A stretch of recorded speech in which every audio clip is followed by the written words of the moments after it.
नमस्कार मित्रों, स्वागत है आपका मेरे YouTube चैनल ज्ञान चक्र एग्ज़ाम प्रेप में। जैसा कि हमने UK SSC 1 series for all exam चलाई है, उसमें आज क्रैश कोर्स डे 18 है। उसके अंदर आज हम हिंदी में पढ़ेंगे विशेषण और हिस्ट्री में पढ़ेंगे पूर्व मध्यकालीन भारत 750 से 1200 ईस्वी। इसके अंतर्गत हम पढ़ेंगे त्रिपक्षीय संघर्ष और जितने भी राजपूत शासक हैं वो सभी पढ़ेंगे इसके अंतर्गत। और इसे मैंने बहुत ही मेहनत से बनाया हुआ है क्योंकि इसका कंटेंट बहुत ही ज़्यादा था और इसमें से इम्पोर्टेंट चीज़ें छाँट छूट के, तो आप इसे ज़रूर देखिएगा क्योंकि ये बुक्स में भी बहुत ही मैसअप टाइप का हो रखा है टॉपिक। और उत्तराखंड ज्योग्राफी में हम पढ़ेंगे उत्तराखंड की प्रमुख फसलें। तो चलिए शुरू करते हैं। विशेषण में होते हैं जो संज्ञा या सर्वनाम की विशेषता बताते वाले शब्द को विशेषण कहते हैं। जिस संज्ञा या सर्वनाम की विशेषता बताई जाती है उसे विशेष्य कहते हैं। विशेषण प्रायः विशेष्य से पहले लगते हैं लेकिन कभी कभी बाद में भी आते हैं। जो पहले लगे होंगे उन्हें कहेंगे विशेष्य विशेषण और जो बाद में लगेंगे उन्हें कहेंगे विधेय विशेषण। इनको याद रखना। जैसे उदाहरण है सदाचारी राजा, मीठी बोली, काला घोड़ा, 5 पुस्तकें, वह कुत्ता काला है। इनमें क्या है, जैसे सदाचारी है, सदाचारी, मीठी, काला, 5 क्या हैं, विशेषण हैं। और राजा, बोली, घोड़ा, पुस्तकें, कुत्ता विशेष्य हैं क्योंकि इनकी विशेषता बताई जा रही है इन शब्दों से। विशेषण के मुख्यतः 4 भेद हैं लेकिन कहीं पर 5 भी दिए हैं। जैसे उत्कर्ष क्लासेज में जो आशीष सर हैं उनने 5 बताए हैं। उनने एक व्यक्तिवाचक विशेषण अलग से बताया था, वो मैंने ज़्यादातर किताबों में यही दिया है तो इसी को ऑथेंटिक मानेंगे। गुणवाचक विशेषण पहला विशेषण है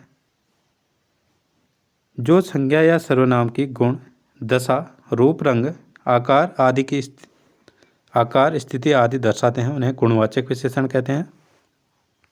इसके प्रकार में जैसे रंग सूचक आ जाएंगे, जैसे लाल है उसका गुण है पीला होना, नीला, काला।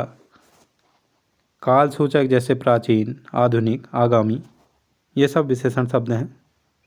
गुण सूचक हैं जैसे सच्चा होना, झूठा, सुंदर, सीधा, कपटी। आकार सूचक हो गए जैसे गोल, लंबा, मोटा, तिकोना आदि। अवस्था दशा सूचक जैसे वृद्ध है, युवा है या रोगी है, उनकी अवस्थाएं या दशा बता रहे। स्वाद या गंध से लगाएंगे जैसे खट्टा, तीखा, सुगंधित। ये सब विशेषण शब्द हैं। जैसे उदाहरण देखते हैं, सलमा ने लाल सूट पहना हुआ है। इसमें क्या बताया, रंगवाचक, रंग के बारे में बता रहे तो रंगवाचक गुणवाचक विशेषण है ये। तार नुकीली है, आकार। मीरा दुबली है, उसकी दशा बता रहे हैं। राधा सुंदर है, उसका गुण है ये। अब बात करते हैं अगले विशेषण की, संख्यावाचक विशेषण, जो संज्ञा या सर्वनाम की संख्या बताएं। इसके अंदर भी 2 भेद होते हैं, एक निश्चित संख्यावाचक विशेषण और दूसरा अनिश्चित संख्यावाचक विशेषण। जैसे 4 बच्चे फिक्स संख्या है ना, तो निश्चित संख्यावाचक। 5 कुत्ते, तीसरी कतार। इसके भी अलग अलग प्रकार हैं, जैसे आवर्तीवाचक, तिगुना, चौगुना, 100 गुना। फिक्स है कि 3 गुना बढ़ेगा, आवर्ती होगी, तो निश्चित संख्यावाचक। क्रम में आएंगे पहला, दूसरा, 10वां। समुदाय में आएंगे तीनों, चारों, 50ओं। गणनावाचक 1, 2, 3। समुच्चयवाचक हो गए जैसे दर्जन। समुच्चय मतलब इकट्ठा किसी चीज़, जैसे दर्जन में 12 आएंगे। सदी, शताब्दी, ऐसे। अनिश्चित संख्यावाचक में हो जाएंगे जैसे कुछ बच्चे, पता नहीं है, वहाँ पर अनिश्चित है। थोड़ा पानी, कुछ पैसे। अब बात करते हैं अगले विशेषण की, परिमाणवाचक विशेषण, जो मात्रा या नाप तोल दर्शाएं। इसे ही परिमाण कहते हैं, जैसे नाप तोल दर्शाना। ये भी 2 प्रकार के होते हैं, निश्चित परिमाणवाचक और अनिश्चित परिमाणवाचक। निश्चित में क्या होगा, फिक्स होंगी चीज़ें, जैसे 2 दर्जन केले हैं, 10 किलो गेहूँ हैं, 2 मीटर कपड़ा है, फिक्स है कोई चीज़। अनिश्चित परिमाणवाचक विशेषण जैसे थोड़ा पानी, सब धन, कुछ सब्जियां कम उपज, इनमें कुछ भी फिक्स टाइप का नहीं है, देखो अनिश्चित है। सार्वनामिक विशेषण, जब कोई सर्वनाम संज्ञा से पहले आकर उसकी विशेषता बताए उसे सार्वनामिक विशेषण कहते हैं। इसी को संकेतवाचक विशेषण भी कहते हैं। जैसे उदाहरण क्या होंगे इसके, यह महल मेरा है, ये होगा यहाँ पर जो इसमें यह है ये क्या हो गया, यहाँ पर सार्वनामिक विशेषण हो गया। वे लड़के इधर आ रहे हैं, ऐसी ही साड़ी हम भी खरीदेंगे। इसके भी दो भेद होते हैं, एक मौलिक होता है और एक यौगिक होता है। मौलिक वो है जो बिना रूपांतर के संज्ञा के पहले आते हैं, जैसे यह घर वह लड़का बिना रूपांतरण के आए हैं। यौगिक वो है जो मूल सर्वनाम में प्रत्यय लगने से बनते हैं, जैसे ऐसा आदमी, जैसा देश। सार्वनामिक विशेषण और सर्वनाम में अंतर, क्योंकि ये सब चीज़ें तो सर्वनाम में भी होती हैं, कुछ अंतर तो होगा ना इनके बीच में। जैसे विशेषण के रूप में हम देखेंगे तो यह किताब मेरी है, और यहाँ संज्ञा के स्थान पर आएगा तो सर्वनाम होगा, और सार्वनामिक विशेषण होगा विशेषण के रूप में आएगा जब। जैसे यह किताब मेरी है, मैंने कहा, जबकि वह होशियार है। देखो वह के स्थान पर अगर किसी का नाम होता, जैसे राम बहुत होशियार है, संज्ञा के स्थान पर आया है तो क्या हो जाएगा, ये सर्वनाम हो जाएगा। राम की जगह हमने क्या प्रयोग कर दिया, वह का प्रयोग कर दिया, वह बहुत होशियार है। लेकिन यहाँ क्या है, यह किताब मेरी है, इसमें मेरी होना उसकी विशेषता है। ठीक है, जैसे यह फ्रॉक बहुत सुंदर है, उसने झगड़ा किया, उसने कोई आदमी होगा, कोई संज्ञा होगी यहाँ पर, लेकिन यह फ्रॉक क्या है, सुंदर है, तो यह इस फ्रॉक की ओर हम इशारा कर रहे हैं और हम कह रहे हैं कि यह सुंदर है। आशा करता हूँ आप समझे होंगे। विशेषण की अवस्थाएं, गुणवाचक विशेषण की कुल 3 अवस्थाएं होती हैं। मूलावस्था, सामान्य अवस्था, ठीक है, इसमें किसी वस्तु या व्यक्ति की विशेषता बिना तुलना के बताई जाती है। जैसे उदाहरण है कि नेहा परिश्रमी है, उसकी नाम ने किसी से तुलना की, उसके बारे में बता दिया, उसकी विशेषता बता दी है कि वो परिश्रमी है। ठीक है, जैसे उत्तरावस्था क्या होगी, तुलनात्मक अवस्था होती है। इसमें 2 वस्तुओं या व्यक्तियों की तुलना की जाती है, जैसे एक की विशेषता दूसरे की अपेक्षा अधिक या कम बताई जाती है। उदाहरण देखते हैं, जैसे राजेश अक्षत की अपेक्षा मोटा है, अक्षत भी मोटा है लेकिन राजेश उसकी अपेक्षा भी मोटा है, उससे भी ज़्यादा मोटा है। तो हम क्या कर दिया, हमने 2 लोगों के बीच में तुलना कर दी। उत्तरावस्था, यहाँ से सवाल आते हैं, उत्तमावस्था उत्तरावस्था से। उत्तमावस्था हो गया क्या, सबसे अच्छा बताएंगे हम, उनमें भी 2 या 2 से अधिक वस्तुओं में व्यक्तियों की तुलना की जाती है। एक की विशेषता को सभी में श्रेष्ठ या न्यूनतम बताया जाता है। यह नेहा सबसे सुंदर लड़की है, इससे सुंदर कोई है ही नहीं वाली बात। तब यहाँ पर आ जाएगा उत्तमावस्था, सबसे उत्तम यही है। इनके सवाल ऐसे आते हैं, जैसे अंत में तर तम से बनती हैं अवस्थाएं। जैसे मूल अवस्था तो जैसे योग्य हो गया, उत्तर अवस्था योग्यतर हो गया, उत्तम अवस्था योग्यतम हो गया। जैसे इनके नाम है वैसे ही देखो, जैसे तर यहाँ लगा है तो यहाँ भी तर लगेगा, तम है तो तम लगेगा। सुंदरतर सुंदरतम, लघुतर लघुतम, ये आते हैं सवाल। इसकी जो है मूल शब्द दे देगा, उसकी उत्तमावस्था बताइए, उत्तरावस्था बताइए, तो ये सरल होते हैं, ऐसे करके हो जाएंगे। प्रविशेषण क्या होते हैं, जो विशेषण की भी विशेषता बताएं वह प्रविशेषण कहलाते हैं। जैसे सबसे बड़ा भाई डॉक्टर है, बड़ा तो था ही वो, पहले उसकी विशेषता है बड़ा होना, लेकिन हमने क्या कह दिया, सबसे बड़ा भाई, उससे भी उसकी भी विशेषता बता दी कि जो सबसे बड़ा है उनमें भी। तो ये क्या हो गया, प्रविशेषण, इसमें सबसे हो गया, मतलब ये हो गया प्रविशेषण। इसमें प्रविशेषण छांट होकर के आएगा। तो जैसे बहुत काली रात थी, अब इसमें काली रात होना, काला अपने में ही विशेषण है कि काली रात थी, हमने क्या कर दिया, उसमें उसकी भी विशेषता बता दी कि बहुत ही काली रात थी, प्रविशेषण भी हो गया। अब बात करते हैं उत्तराखंड की प्रमुख फसलों की। राज्य में कुल कृषि योग्य भूमि है 13.97%, लगभग 14% के आसपास है। कृषि भूमि की तुलना कुमाऊं में ज़्यादा है कृषि भूमि, गढ़वाल में कम है। इम्पोर्टेंट हो सकता है क्योंकि क्षेत्रफल में ये बड़ा हुआ। मुख्य फसलों की प्राथमिकता टॉप क्रॉप्स, सबसे पहले नंबर में आएगी गेहूँ, फिर दूसरे में आती है धान, तीसरे में गन्ना, चौथे में मंडुआ। ये सवाल बहुत बार आ गया है, आगे से आरोही क्रम में लगाओ, अवरोही क्रम में लगाओ, तो इसे आप याद कर लेंगे, गेहूँ, धान, गन्ना, मंडुआ। अब बात करते हैं गेहूँ की।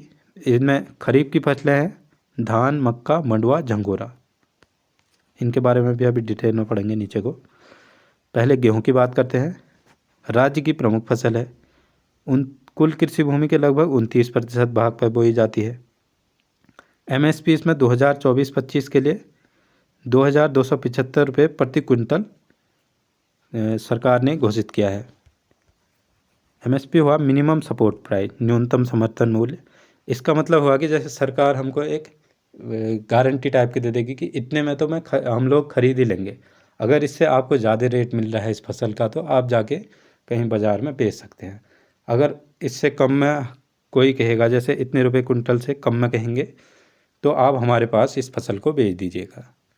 ये हुआ न्यूनतम समर्थन मूल्य, मतलब कि सरकार का एक सपोर्ट टाइप का।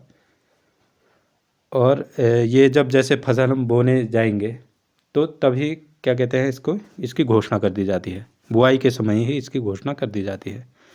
और ये 22 फसलों में अभी है वर्तमान में, कहीं पर 22 दिखा रहा था, कहीं पर 23, ज़्यादातर जगह 22 है, तो इसे मानना आप लोग।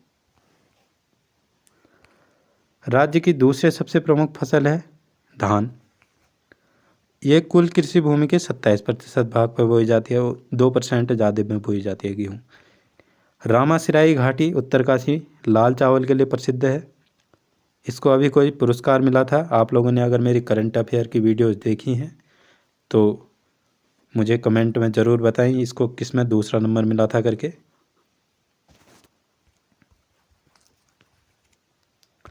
लाल चावल ODOP योजना में चयनित है।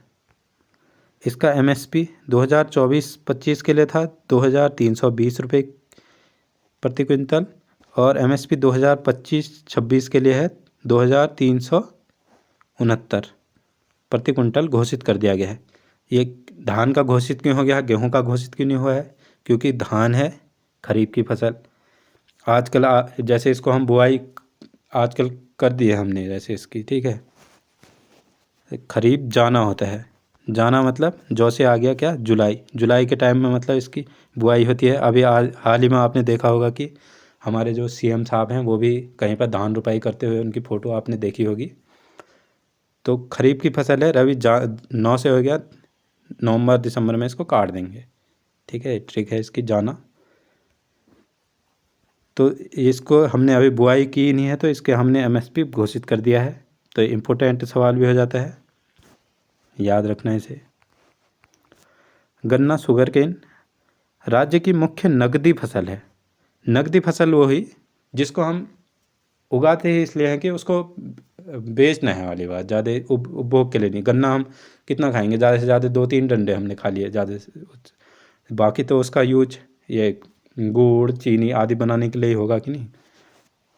तो ये मुख्य नकदी फसल है, ठीक है, राज्य की गन्ना। लगभग 10% क्षेत्रफल पर बोई जाती है। सर्वाधिक गन्ना उत्पादक जिले हैं उधम सिंह नगर, हरिद्वार और देहरादून।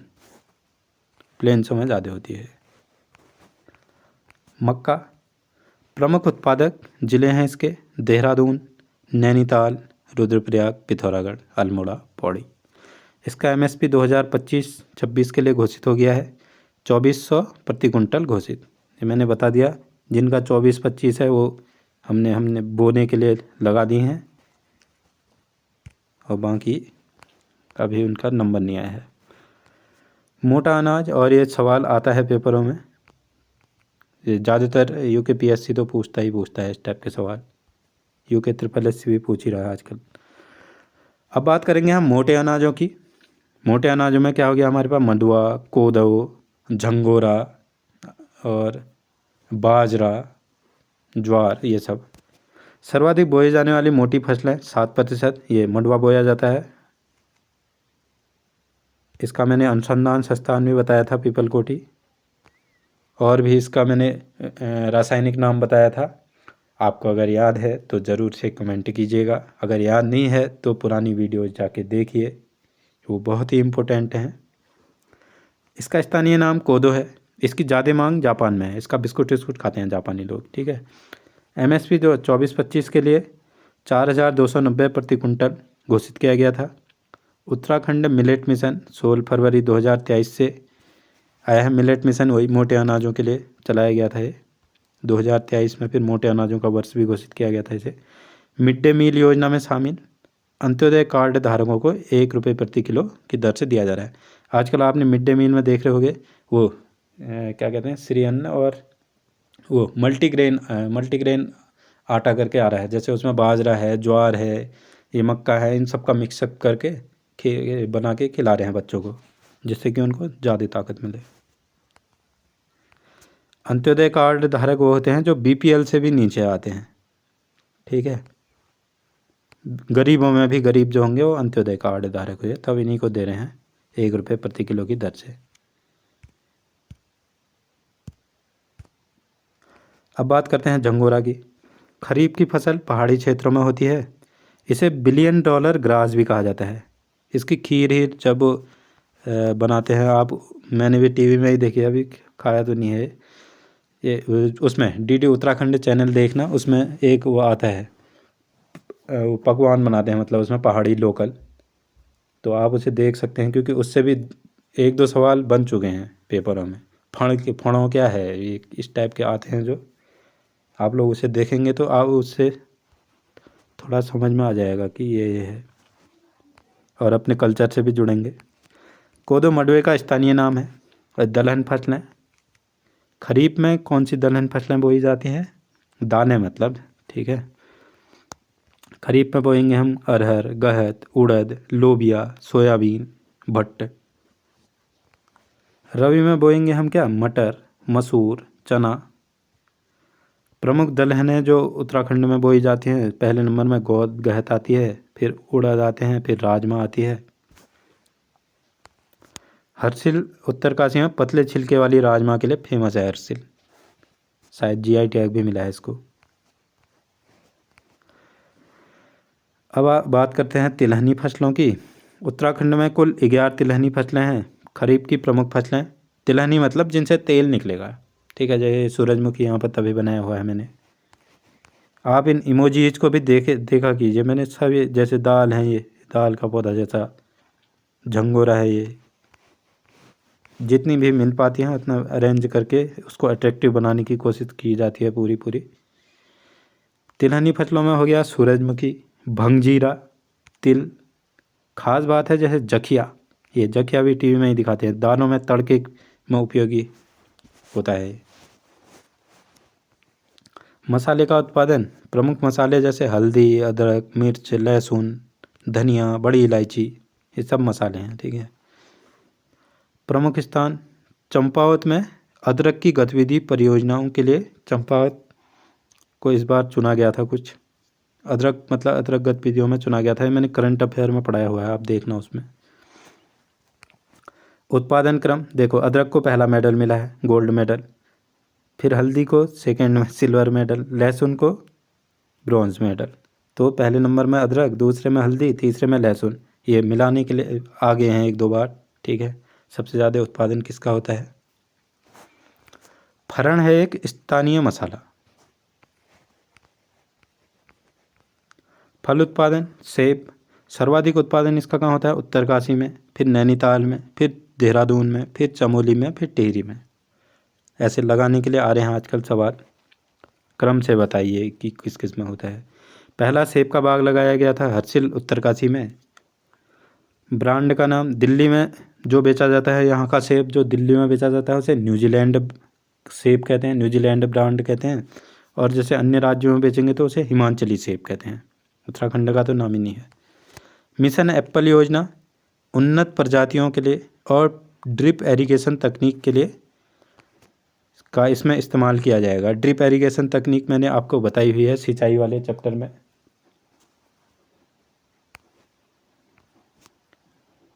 लीची, प्रधान जिला देहरादून लीची निर्यात जोन। अन्य जिले नैनीताल और उधम सिंह नगर में।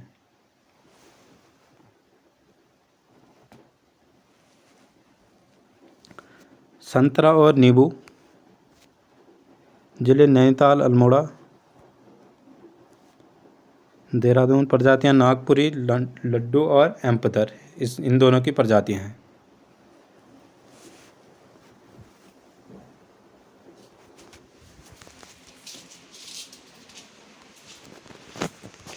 अखरोट के लिए वेलनट मिशन को बढ़ावा देने हेतु चलाया गया है।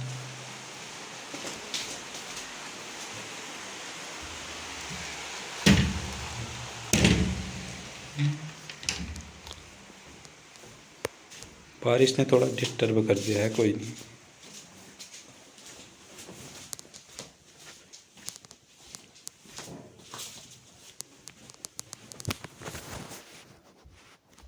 अखरोट चलाया गया है, अखरोट के लिए चलाया गया है वेलनट मिशन, बढ़ावा देने हेतु अखरोट की खेती को। ज़िले हैं इसमें पिथौरागढ़, चमोली, उत्तरकाशी और पौड़ी। फिर बात करते हैं हम नाशपाती की। नाशपाती नैनीताल, अल्मोड़ा, बागेश्वर, देहरादून, चमोली आदि जिलों में होता है।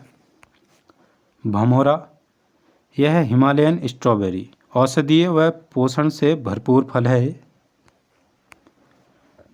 ड्रैगन फ्रूट देख सकते हैं आप ये। इसके लिए 15 करोड़ की योजना आई है मुख्यमंत्री कृषि विकास योजना के अंतर्गत। विशेष बढ़ावा इसे राज्य स्तर पर दिया जा रहा है। कीवी, ये कीवी देखो। ज़िले हैं इसके लिए चमोली, रुद्रप्रयाग, पौड़ी, बागेश्वर, चंपावत। मुख्यमंत्री राष्ट्रीय कृषि विकास योजना के अंतर्गत इसका भी विकास किया जा रहा है। आजकल आप देख रहे होंगे हर जगह की कीवी के पेड़ लगाओ, ये ड्रैगन फ्रूट लगाओ, ये वाली योजनाएं चल रही हैं। सब्जी उत्पादन की बात करेंगे अब। मुख्य सब्जी है पहाड़ी आलू। मौसम है रबी में तो जैसे मैदानी क्षेत्रों में बोया जाता है आलू, और खरीफ के टाइम में कहाँ बोया जाता है, पर्वतीय क्षेत्रों में, तभी आलू हर टाइम अवेलेबल रहता है। एक गडेरी है, ये भी पहाड़ी क्षेत्रों में होती है गडेरी। कंद सब्जी है, कंद सब्जी मतलब जो ज़मीन के नीचे से, जैसे ऐसे ज़मीन के नीचे से आती है जो कंद सब्जी। फाइबर, विटामिन, खनिज तत्वों से भरपूर होती है। गडेरी खाई होगी सबने। मशरूम, कंपोस्ट इकाइयाँ मशरूम की। कुमाऊं मंडल में है ज्योलिकोट, भवाली नैनीताल में, और गढ़वाल मंडल में है शंकरपुर देहरादून में। चाय उत्पादन की बात करेंगे आप। प्रारंभ हुआ इसका 1830 में, ये इम्पोर्टेंट सवाल है, आ गया पेपर में। प्रथम फैक्ट्री 1843 में लगाई गडोली, पौड़ी में। वर्तमान में 9 जिलों में उत्पादन हो रहा है। प्रसिद्ध चाय ब्रांड कैच, ऑर्गेनिक चाय। कैच मतलब उत्तराखंड का ये प्रसिद्ध चाय ब्रांड है, ठीक है। कैच क्या है आ जाएगा तो, हाँ, प्रसिद्ध चाय ब्रांड याद रखेंगे।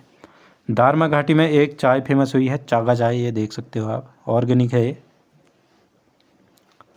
इसका प्रसिद्ध बागान स्थल हैं कौसानी, भीमताल, भुवाली, चौकड़ी, कोटाबाग। बागेश्वर गरुड़ में भी हरिनगरी चाय फैक्ट्री है। इसको हम और डिटेल में पढ़ेंगे एक बार बाद में, अभी हिस्ट्री के टाइम में, कि किसका बागान है, जैसे न्यूटन का बागान, जोन्स का बागान, डेरियाज का बागान, इन सब चीज़ों को भी पढ़ेंगे बाद में, चाय के बारे में, क्योंकि इम्पोर्टेंट हैं ये चीज़ें। कोल्ड चैन इकाइयाँ हैं, कुल 24 कोल्ड चैन यूनिट्स हैं उत्तराखंड में। उधम सिंह नगर में 16 हैं, और नैनीताल में 2 हैं, हरिद्वार में 2 हैं, और देहरादून में 2 हैं। कोल्ड स्टोरेज जो है वो जहाँ सब्जियों को रखते हैं ख़राब ना हो करके। अब कुछ बीज से जुड़े आंदोलन, ठीक है। नव धान्य आंदोलन, वंदना शिवा इससे जुड़ी हुई है। बीज बचाओ आंदोलन से विजय जरदारी जी जुड़े हुए हैं। इम्पोर्टेंट सवाल है, 2-3 बार आ चुका है पेपरों में। बीज बम अभियान, द्वारिका प्रसाद सेमवाल इससे जुड़े हुए हैं। अब बात करते हैं पूर्व मध्यकालीन भारत की, 750 से 1200 ईस्वी। इस टॉपिक को बनाने में कल पूरा दिन लगा हुआ है, और आज का भी, तब कल क्लास भी नहीं आ पाई, क्योंकि ये बहुत ही क्या बनाएं इसमें हो जा रही थी, किसको छोड़ूं किसको पकड़ूं, इस टाइप के सवाल हो जा रहे थे इसमें। आप लोग देखिए बहुत ही अच्छे से बनाया हुआ है मैंने ये कंटेंट। त्रिपक्षीय संघर्ष, स्थान था कन्नौज। ठीक है, समय है 8 से 10वीं शताब्दी। त्रिपक्षीय संघर्ष हुआ था कन्नौज के लिए। पहले आप इसे देख लीजिए किन किन के बीच हुआ करके। इतने एरिया में है गुर्जर प्रतिहार लोग। ठीक है, इनकी राजधानियाँ उज्जैन, उज्जैनी के गुर्जर प्रतिहार फेमस थे मतलब। और यहाँ हैं पाल शासक बंगाल में को। और नीचे दक्षिण में थे राष्ट्रकूट शासक, इनकी राजधानी मान्यखेट थी। और यहाँ रहा कन्नौज। अब जानते हैं त्रिपक्षीय संघर्ष हुआ क्यों, इतनी लड़ाई क्यों हो रही थी इस कन्नौज के लिए। कन्नौज के लिए 3 शक्तियाँ भिड़ी। पाल बंगाल में थे, गुर्जर प्रतिहार राजस्थान में थे और राष्ट्रकूट दक्षिण में थे। ये मैंने आपको बता दिया। पालों की राजधानी के बारे में कुछ खास जानकारी है नहीं। मुख्य कारण था कन्नौज की भौगोलिक स्थिति। देखिए वहाँ पर जहाँ पर गंगा यमुना ये सब नदियाँ बहेंगी वहाँ पर है वो। कन्नौज की भौगोलिक स्थिति उपजाऊ है, व्यापारिक रास्तों पर पड़ता है, तब इसके लिए हो रखी थी लड़ाई। हर्षवर्धन ने इससे पहले शासन किया था। आपको मैंने बताया था ग्रहवर्मा की मृत्यु के बाद हर्षवर्धन ने कन्नौज को अपनी राजधानी बनाई। ये सब चीज़ें हम पिछली क्लासों में पढ़ चुके हैं। अगर आपने नहीं देखे हैं तो ज़रूर से देखिए उनको, तब ये समझ में भी आएगा। हर्षवर्धन जैसे ही इसकी मृत्यु हुई तो वहाँ पर अराजकता होगी, शून्यता आ गई कन्नौज में। तो ये सब लोग आपस में लड़ लगे थे कि यहाँ शासन करने के लिए, तब त्रिपक्षीय संघर्ष होता है। राजनीतिक और सांस्कृतिक प्रतिष्ठा भी थी यहाँ।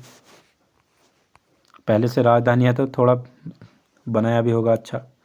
शुरुआत की त्रिपक्षीय संघर्ष की गुर्जर प्रतिहारों ने, अंत में विजेता भी कौन रहे, गुर्जर प्रतिहार लोग रहे। अब बात करते हैं अलग अलग वंशों की। जैसे पाल वंश है, 750 से 1161 ईसा पूर्व तक था। इसका संस्थापक था गोपाल। इसमें महान शासक हुए धर्मपाल और देवपाल। धर्मपाल विक्रमशिला विश्वविद्यालय की इसने स्थापना की है और सोमपुर बौद्ध विहार की स्थापना की है। ये सवाल इम्पोर्टेंट है, बहुत बार आया हुआ है। महाराजा धीराज की उपाधि इसने धारण की। त्रिपक्षीय संघर्ष की शुरुआत भी धर्मपाल ने की, लेकिन इसने शुरुआत की लेकिन क्या हुआ, पराजित हो गया, हार गया। वत्सराज और नागभट्ट द्वितीय जो गुर्जर प्रतिहार शासक थे उनने हराया पहले इसे। फिर ध्रुव था जो राष्ट्रकूट शासक था, उसने भी हरा दिया इसको। फिर इसके बाद आएगा देवपाल, पाल वंश का महानतम शासक। शैलेंद्र वंश के जावा का दूत मंडल आया इसके समय में।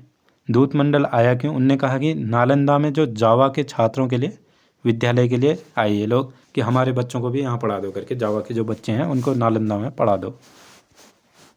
आप लोगों को मैं स्टोरी के फॉर्मेट में बताऊंगा, आप बढ़िया से याद भी हो जाएगा ये।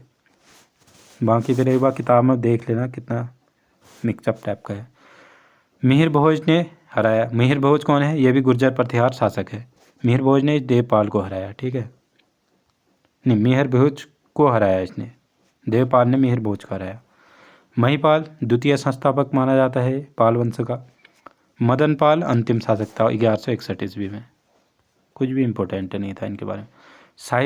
साहित्य यहाँ से सवाल आते भी हैं। रामचरित संध्याकर नंदी ने लिखा है, संध्याकर नंदी इसके लेखक हैं। दोहरे अर्थ वाला ग्रंथ है, मतलब कि इसमें रामपाल के समय में था ये संध्याकर नंदी।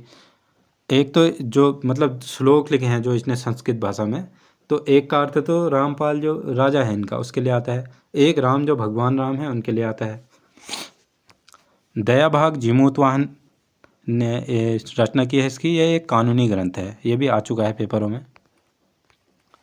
बौद्ध धर्म का संरक्षण अंतिम बार पालों के अधीन ही था, मतलब लास्ट में जो बौद्ध धर्म को संरक्षण मिला इन्हीं के टाइम में मिला। इसके बाद बौद्ध धर्म को अभी देखते हैं पतन कैसे हुआ करके। यहाँ गुर्जर प्रतिहार वंश, उज्जैनी शाखा इनकी फेमस थी, मैंने आपको बता दिया।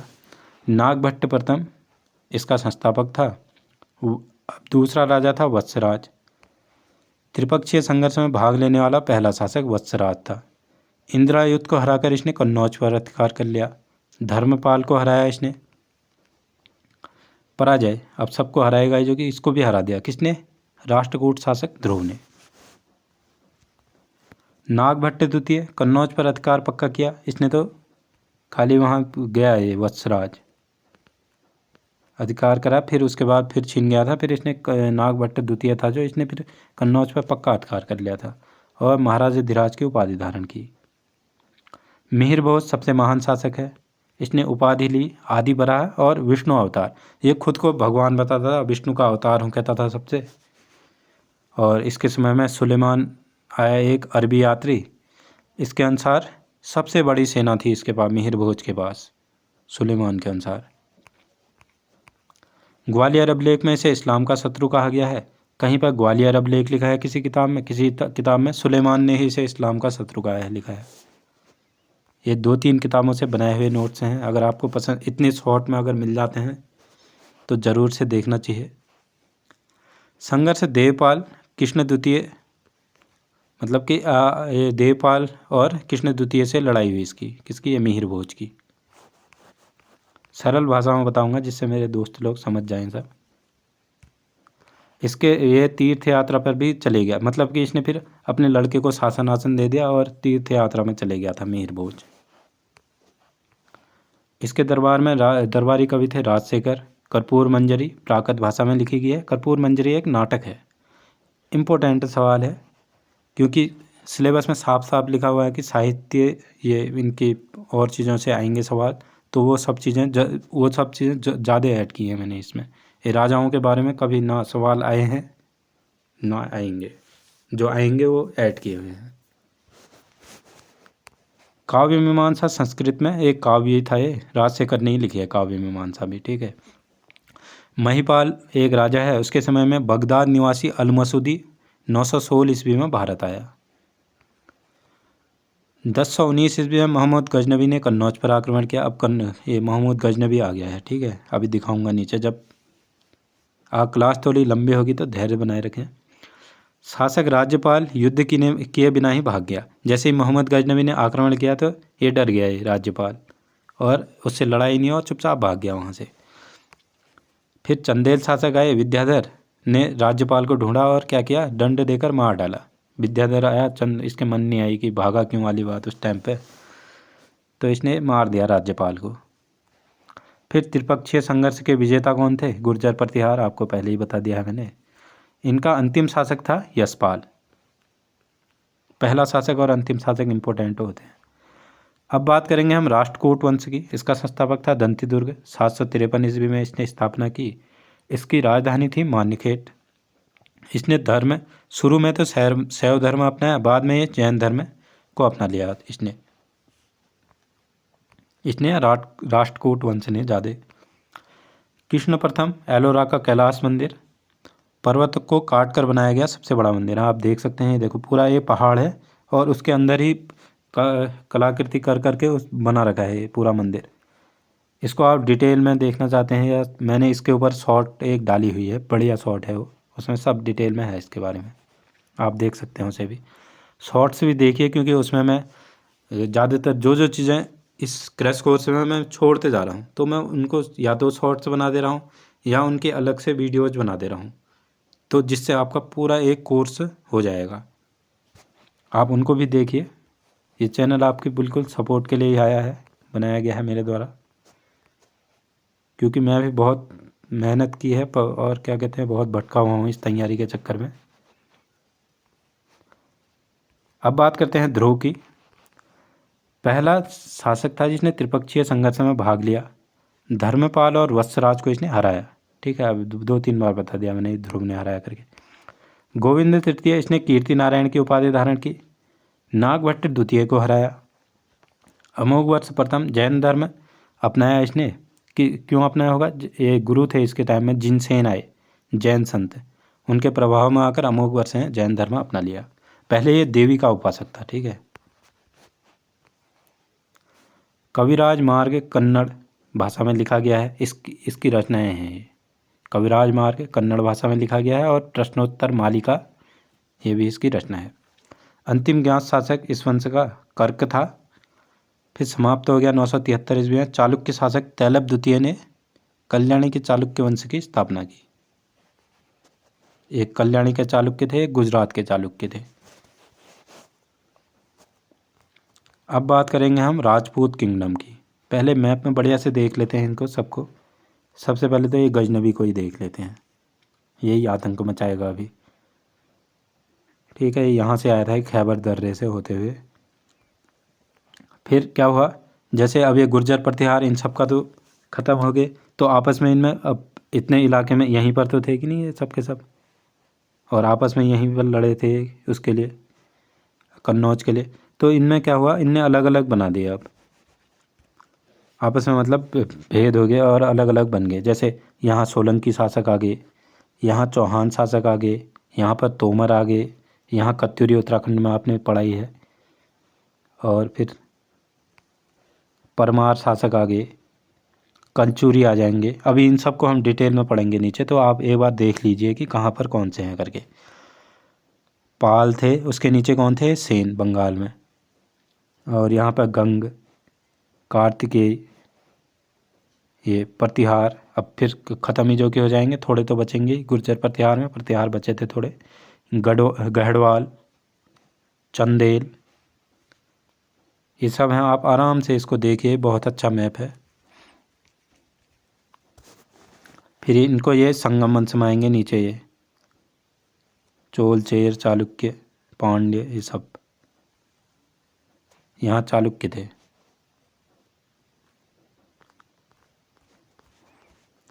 अब एक एक करके इनके शासकों को देखते जाएंगे, आप रिलेट करते जाइए, क्योंकि आपस ही में लड़ेंगे तो आपस ही में हराएंगे, तो देखिएगा इनको। ठीक है, परमार वंश मालवा के परमार थे।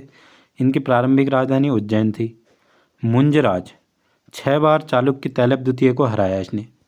ठीक है, लेकिन 7वीं बार क्या हुआ, खुद ही इसको मार गया तैलप द्वितीय, आपस में लड़े थे। ठीक है, 7वीं बार मार गया इसने। एक कवि मित्र भी कहते थे इसको, मुंजराज को, क्योंकि ये खुद तो विद्वान था ही, इसमें कोई शक नहीं है। और क्या कहते हैं, इसने बहुत सारी रचनाएं भी की हैं जैसे, और ये कवियों को संरक्षण दिया था इसने अपने टाइम में। इसने मुंज प्रतिदेश व्यवस्था भूगोल ग्रंथ है एक ये लिखा है, और नव साहचरित पद्मगुप्त इसके राज कवि थे, इनने लिखा है। ये आए हुए सवाल हैं दोनों के दोनों। राजा भोज सबसे महान शासक था इस वंश का, परमार वंश का। ये कहते भी हैं भोज परमार करके। इसकी नई राजधानी थी धारानगरी। विजेता था ये कलचुरी गांगे देव। ठीक है, इसने मतलब ये कलचुरी गांगे देव को हराया इसने। और हार किससे पड़ी, लक्ष्मीकर्ण और भीम प्रथम ने, दोनों ने मिलके इस राजा भोज को हरा दिया। राजा भोज के ग्रंथ हैं, मैंने कह रखा है साहित्य मैंने बहुत भर भर के ऐड किया है, क्योंकि इन्हीं से सवाल आएंगे तो इन्हीं से आएंगे। व्याकरण सरस्वती कंठाभरण, ये राजा भोज भी विद्वान था तो इसने लिखे हैं सब। व्याकरण जैसे सरस्वती कंठाभरण लिखा है। शिल्प ग्रंथ में लिख रखा है सम्रांगण सूत्रधार। नाटक है इसका कूर्म शतक। काव्य है इसका श्रृंगार मंजरी, इम्पोर्टेंट। चिकित्सा में आयुर्वेद सर्वस्व लिखा है। इस वंश का अंतिम शासक ये परमार वंश का यशोवर्मा था। चालुक्य या सोलंकी वंश भी कहते हैं इसको। इनको चालुक्य इसलिए कहते हैं क्योंकि इनका जो पूर्वज थे वो चुलुक था इनका पूर्वज। ठीक है, तब उसी से इनका नाम चालुक्य पड़ गया। इसका संस्थापक था मूलराज सोलंकी। राजधानी थी इनकी अहिलवाड़। अब आ जाएगा भीम प्रथम। सोमनाथ मंदिर में गजनवी का हमला नहीं रोक सका। जब गजनवी ने हमला किया, सोमनाथ की लड़ाई जिस टाइम हुई थी, जब इन चीज़ों को मैं डिटेल में वो गजनवी के टाइम में ऐड कर दूंगा सबके सब, क्योंकि उसके बहुत सारे आक्रमण हैं, 17-18 बार कर रखा है उसने, सब ऐड करेंगे बढ़िया से, उस टाइम समझेंगे इनको। सोमनाथ मंदिर में जिस टाइम गजनवी ने आक्रमण किया था उस समय कौन था, भीम प्रथम था। ठीक है, हमला रोक नहीं सका, ये सब लूट ले गया वो। फिर दिलवाड़ा का जैन मंदिर इसके समय में बनाया था, उसके मंत्री विमल और तेजपाल ने बनाया था। दिलवाड़ा कहाँ है, माउंट आबू में। ये देखिए आप, बहुत ही भव्य मंदिर है, जैन शैली में बना हुआ है दिलवाड़ा का जैन मंदिर। ये आया है, बहुत बार आया है पेपर में, विमल और तेजपाल ने बनवाया था। जय सिंह सिद्धराज यशोवर्मा को हराया और अवंतीनाथ की उपाधि धारण की। अब यशोवर्मा कौन था, परमार शासक। और खंबात में एक मस्जिद बनवाई। तीर्थ यात्रा कर इसने समाप्त कर दिया जय सिंह सिद्धराज ने। ये सब यूके वो जैसे एसएससी में आए होंगे कहीं सवाल, या मतलब कि ये आए हुए सारे के सारे सवाल आए हुए हैं, तो उनमें से आए हैं तो मैंने फैक्ट बना बना के यहाँ पर ऐड किए हुए हैं राजाओं के नीचे, क्योंकि आएंगे तो वही रिपीट होंगे, ज़्यादा से ज़्यादा क्या होगा। कुमारपाल हेमचंद्र जैन आचार्य थे, जैन धर्म अपनाया इन्होंने। पशुवध पर रोक लगाई और सोमनाथ मंदिर जो तोड़ फोड़ दी थी उस दोबारा से बनाया किसने? कुमारपाल ने। 1178 ईस्वी में अब मोहम्मद गोरी को हराया किसने? भीम द्वितीय के नेतृत्व में।